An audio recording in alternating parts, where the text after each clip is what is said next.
Hello amazing people, welcome back again to the channel. I have a particular video to share here with you guys, and the title of this video would be, is Ghana ahead of Nigeria? I have some videos to share with you guys so we could discuss about this topic, because see these two countries, Ghana, Nigeria, they are one country. See these two countries, they are great, they are great in their own way. They have their own ups and downs, but let's take a look at this video, then we'll come back and react on it. You know what is happening? Somebody went to Ghana and then they are climbing to the top of the hotel. He said, I didn't lock my car. I didn't lock my car. They say, calm down, you are in Ghana, calm down. You are in Ghana, you are safe. Nigeria economically is ahead. But I agree with this man. I totally understand where he is coming from. Yes. As soon as the white man left Nigeria big men move into white man's apartments. And it's true, a lot of Nigerians are jackmarried now. It's true. They were far from the people. And they were the educated elites. So how can they develop a sociology they are not part of? Yeah.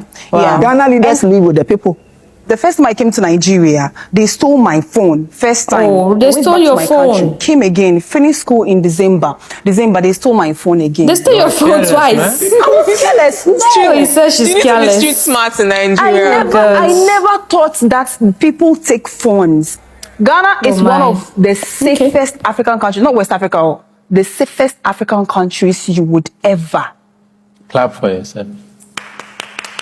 We're happy for you, honestly, but then you cannot say that the crime rate in your country is not on the high side. When you come to Nigeria, you say that they steal your phones.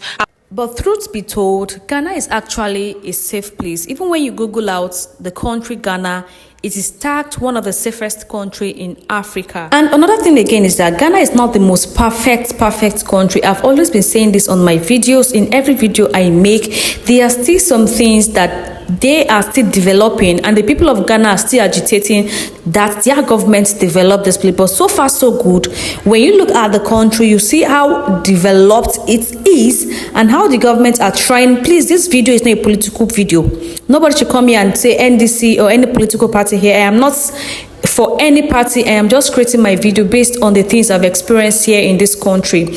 A lot of people have been saying a lot of positive things about Ghana. We'll still continue saying a lot of positive things about the country. And I'm not in any way saying Nigeria is not a good country, but we still need to work in our country.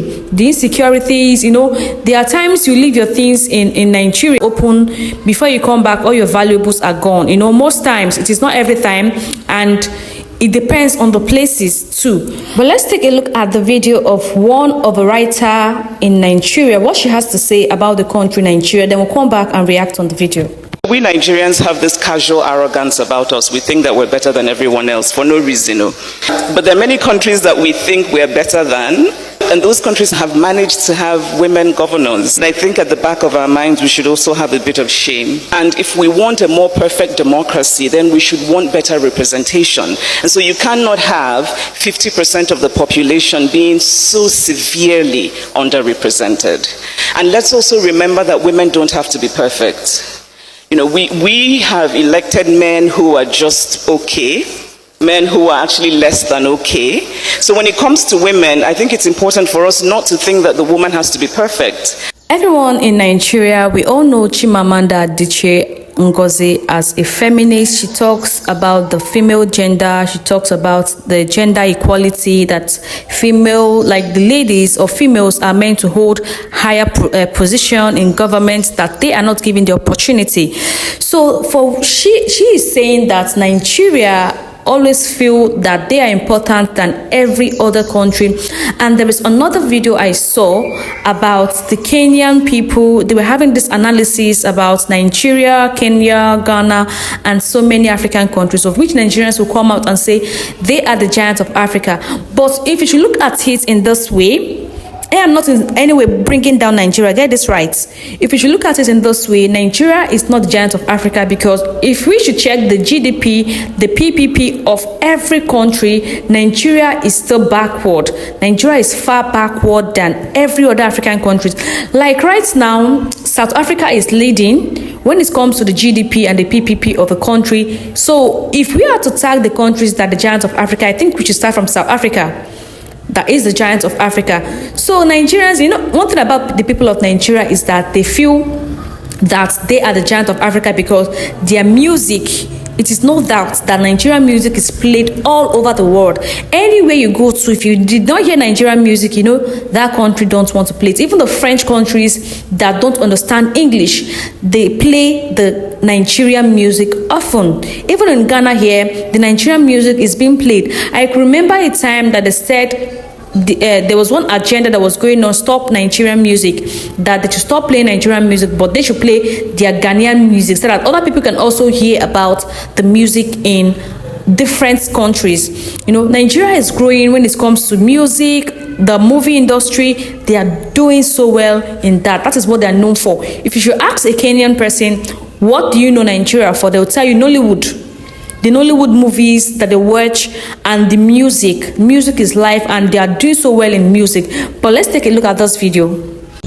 Welcome to Ghana, the first country to be born in Africa, the first country to get independence in Africa. You see that? Ghana. Welcome to Ghana, the only African country where lines of latitude and longitude meet in a city called Accra.